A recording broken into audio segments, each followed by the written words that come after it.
Hi, this is Toni Higgins-Thrash, reporter for cable station WSPD for the Heartbeat Show. I'm here at the Martin J. Conroy Police Station here in Schaumburg.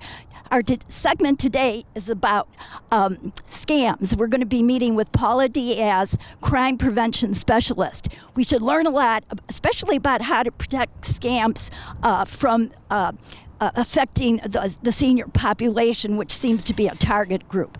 Come on in and join us.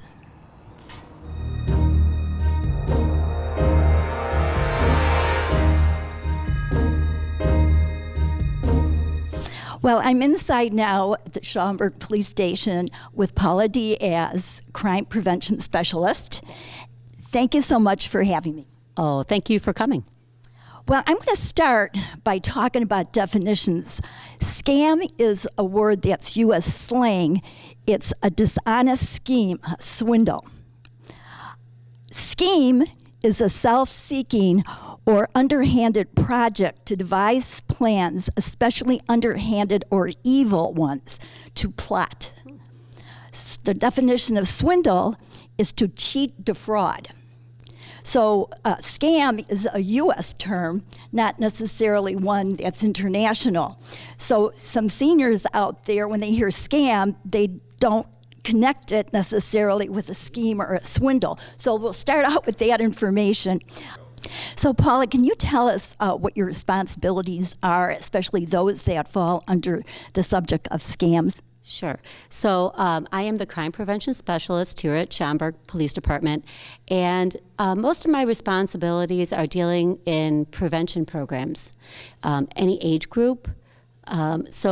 And I do a lot of work with seniors, particularly involved in many types of scams or schemes that may be going on through the community and how they're affected. Let's start out with the type of scams where people show up and try to deceive you at your house. Can you explain some of those? Sure. So that could be a burglary scam where two offenders will come to a person's door and they will confuse or divert the attention of the homeowner, where one person will talk with the homeowner, the other will go into the home and steal from the homeowner. They usually look for jewelry, cash, something that they can take to the pawn shop and get cash. There's also people that come to the door that they may sell magazines or different products, and they're scamming homeowners as well. What can you do to prevent that? If you're not familiar with the person, or if you don't know the company name, or if they come to your door and they try to come into your home, do not let them into your home. You can contact the police department, and you can have the police officer check them out with no contact at all with the offender or that person. So the best thing I recommend is never, ever let anybody into your home, and contact the police department to have them check out that person to see, if they're actually who they say they are. Would a good model be to lock the door, you behind it, not even step out of the door? Exactly. You never step out of your door. You never open your door. The weather's getting colder, so any time of the year, keep your doors and windows locked. So going from outdoor solicitors who are scamming, how about over the phone, those types? Yeah, telephone scams are they're a type of scam that never goes away. The person does not know who that caller is. So they assume, I think we all kind of assume that when a person says they are a company or representing a company, that they are actually that person. So the goal with phone scams is to get as much personal information as possible, whether it's credit card information, sending cash, getting personal information, bank information from that person. but telephone scams never seem to go away. They're always pretty prevalent. So what drives them is that they want money. Exactly. In one way, shape, or form, they're trying to scam you out of your own personal money. Right. There was a scam. I got a call. It was supposedly my grandson. Hi, Grandma. And I said to him, your voice doesn't sound like Grandma. And he goes, oh, sorry, wrong number. I think that was a scam. Yeah, the grandparent scam. My mother actually received a call from a person who posed as a grandchild. They never give a name. They just, their first response is, hello, Grandma. How are you? And then once they get a response from the caller, that's when their scheme goes into effect, where they may say they need cash, they're in jail, they didn't have a fishing license, or they got pulled over by a police officer and they need cash. And usually they request cash by Western Union. Because once you send something via Western Union, that money's gone. You cannot get that money back. Do you think a lot of these scams are initiated overseas? Yeah, I'm sure many people have heard of the Nigerian scams or the Jamaican scams. And, for people that live in those countries, to make even a little bit of money is a benefit to them. So they send out mass emails. I'm not sure if people have seen reports where they're in these cafes where Wi-Fi is available, and all they do, or what they do most of the day, is just sending out emails. I noticed too that there's a lot of phone calls related to General Electric and all different types of those. Oh, sure, yeah. So we have received calls from seniors where they have maybe somebody has tapped into their utility line and the utility bill went up, or they may pose as a utility worker coming into your home, or trying to get another way of trying to get personal information. So the telephone scams it's a very difficult scam to stop, because most people really believe that caller is who they say they are. There's also, I believe, a telephone scam about IRS, and that you're going to be arrested. And so that sends people into a tizzy for sure. Sure, and that will affect, most seniors, they may not have to file, but when anybody would get a call from the IRS, I think it would scare anybody. So it affects seniors. It also affects people who are from other countries, where they get a call from the IRS that they didn't pay their taxes and they have to send this money immediately. A lot of times that will scare them to do that. So then there's also emails that you get. There'll be emails as though from your bank that you owe money, and you also panic with that. Right. So in that case, which is becoming a bigger problem in the senior community, because many seniors are learning to use emails and they're using the computer more. And with that, I think everybody should be knowledgeable about how emails work when you click onto an email. So if you get an email from somebody who says, we're looking up your bank information, please click on this link. Whenever you click on a link, that may send you to another site, a bogus site, where they're asking for personal information, and you're not giving it to the bank, you're giving it to an offender. Well, when you have an email and it looks suspicious, there is something that says scam, and you can click it, and that will go into that letter or whatever will go into your scam. Mm-hmm. Right. So there's different types of scams involved in email. So you may have a phishing scam where the website may look pretty authentic. They may take the logo from a bank, and you click on it because you think it's actually a bank. And you click on that link and it'll send you to another site. Or they're requesting personal information. There's just so many different ways via email where a person can become a victim. During the week, I get at least 2 phone calls that are scams. And this past week, as I was researching this segment, a couple emails came to me, which are new scams. This lady says, I am a widow with a 15-year-old daughter. I am contacting you because I am dying. I want you to adopt my daughter. In adopting my daughter, I am willing to allocate to you my funds worth $9,600,000.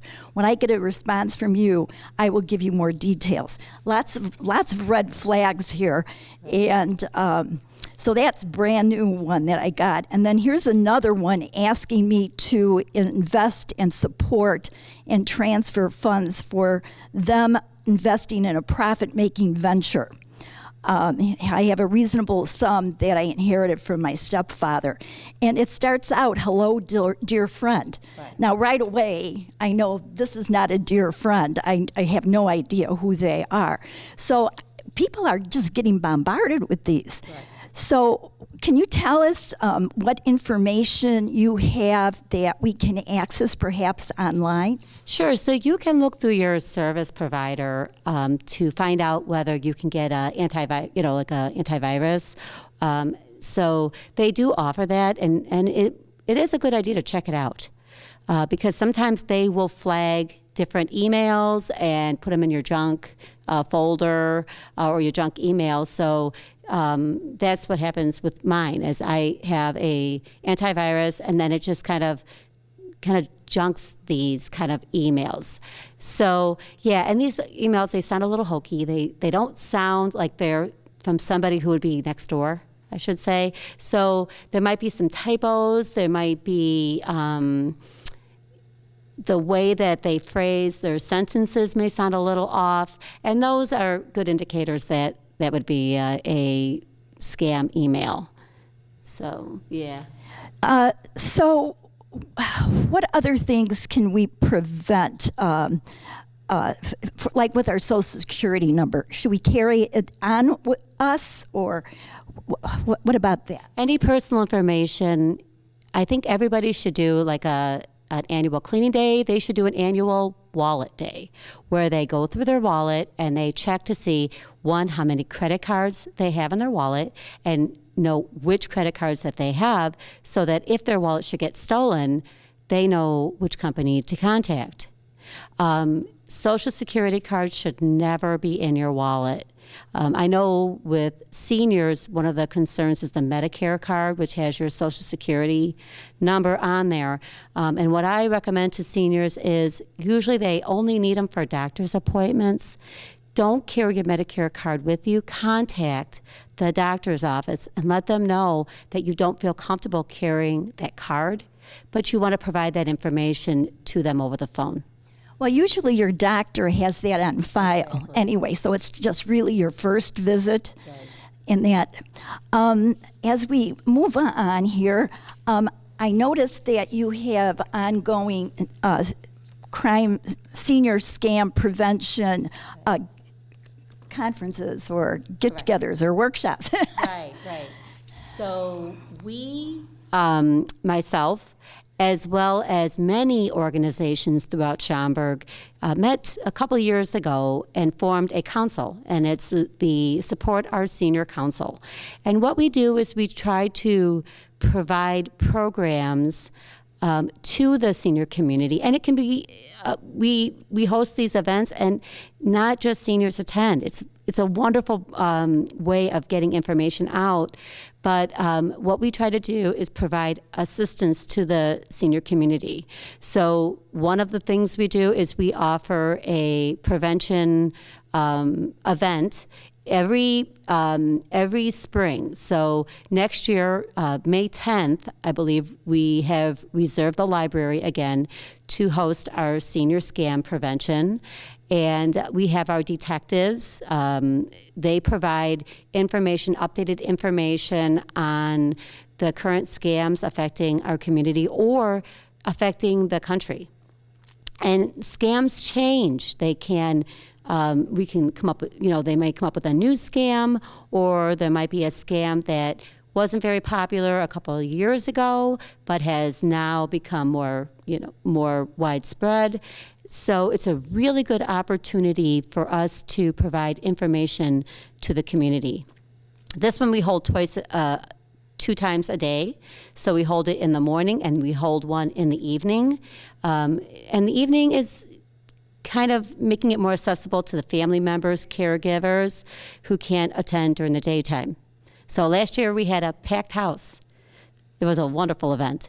And we also, last year we held a senior fashion show, which the intention was to educate seniors on the public safety, public service people who would come to their door. We're thinking about holding in the future maybe a senior self-defense or a roundtable discussion on issues that are affecting our community. How much information, like if I live in Schaumburg and I'm getting these emails, would it be a good idea to hand them over to the police department, or? Well, I do receive many calls from seniors because of that relationship that I've been trying to build with the community. So they do contact me when they see a scam. What can we do about it? Well, I let our detectives, I make them aware of, the scams the information I've received. Some of them they already know about. Some it's just a good idea to make them aware of what's affecting our community. So sure, they can send me the information, call me with the information, and it's always good to make our department aware of what is affecting our community. But there's really not much we can do about finding that offender, because most of them, in the case of those two, my feeling is they're probably out of the country offenders. Have any of them been forwarded to the FBI that you're aware of? No. One thing I do recommend to the community is the FBI does have a website. They do release information on scams and information that they've received. So it is a good way, maybe not so much that contacting them with the information, but checking to see if they are aware of this type of scam, and maybe offering some suggestions as well. So what is your website that the viewers can access to access the information at the Schaumburg? So we do provide information via the website. So we do have a website, a police link, and I believe it's www.villageofschaumburg.com. So we do post information. We do send out crime alerts whenever we are aware of a specific crime or maybe a trend that we see. So we do send out crime alerts. We also have a crime prevention newsletter that we send out monthly. If anybody wants to receive that, they can contact me at the police station, and I can. We have a mailing list, an email list, and we send out this information monthly. What would that phone number be? Well, my number, they can contact me at 847-348-7274. I did download this from the Village of Schaumburg, and it's telephone solicitations and other scams. As I was researching this, your workshop runs about an hour and a half. Right, correct. So we have our events that we hold. We usually limit them to 1 hour. We do to make it fun, we do raffles, we offer, refreshments, and we try to make it fun.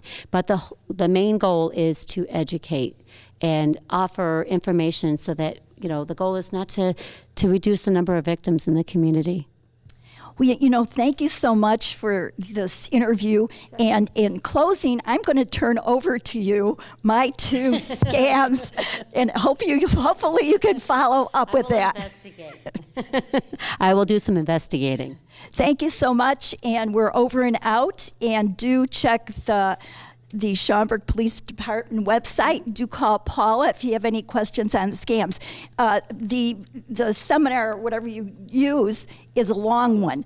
there's no way we could cover all of the information here that will occur here. So I guess I encourage everybody to maybe consider this to see what's new.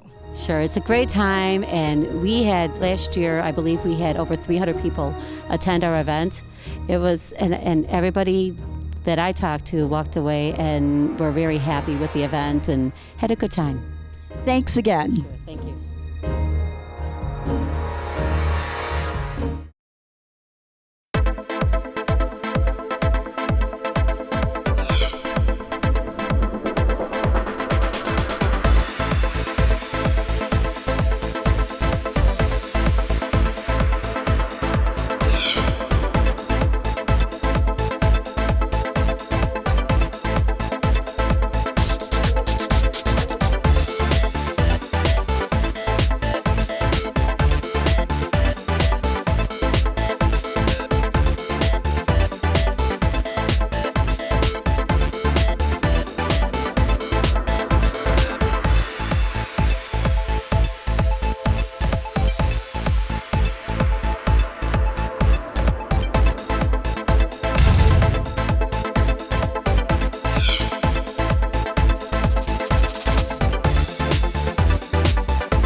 Hi, I'm Burke MacDonald with Schaumburg Heartbeat. We're over at the Northwest Flyer hangar at the Schaumburg Airport, and I'm with Lynn Rymarz, who plays the role of Rosie the Riveter, and we're gonna go back to the 40s.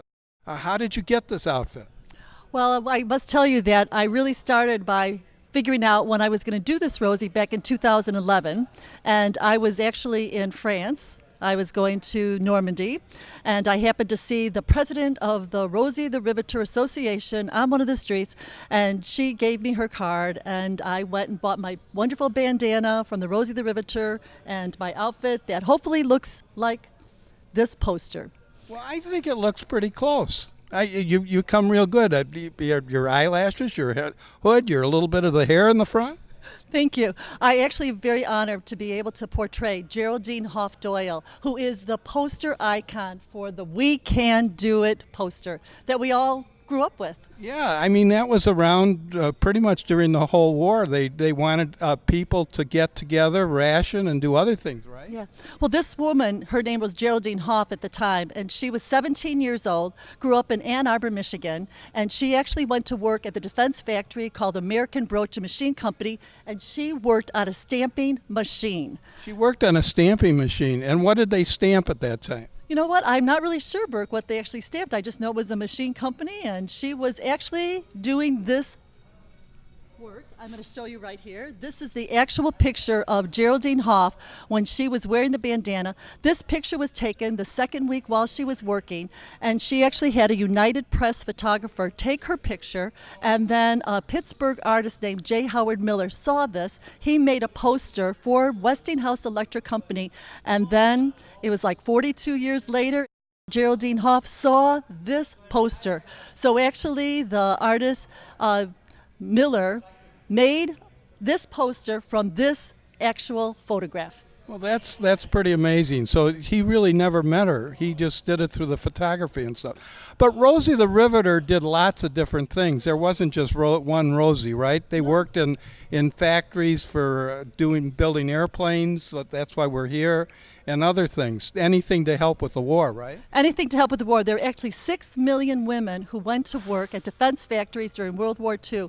And it is actually the name Rosie the Riveter was taken from some real-life Rosies. Did you know that? Well, yeah, I heard that, and I heard there actually were some that actually did riveting, right? Yes. There was a woman named Rose Will Monroe who actually made parts for B-24 bombers in Michigan.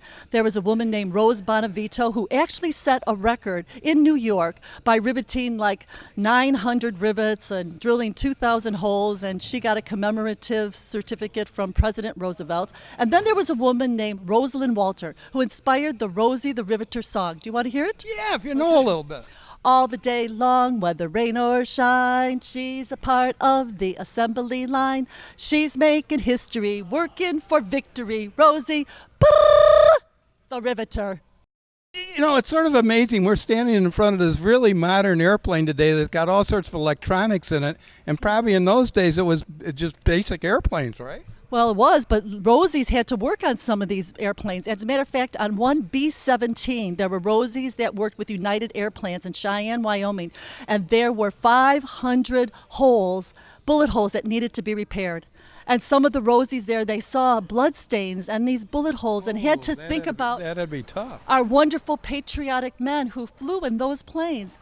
And Rosies kept the work going so that men could go and off and fight our enemies. But speaking of men, they were working in factories doing men's work because the men were off to the war and so on. But the government needed them in order to keep the war going. How did the men accept them?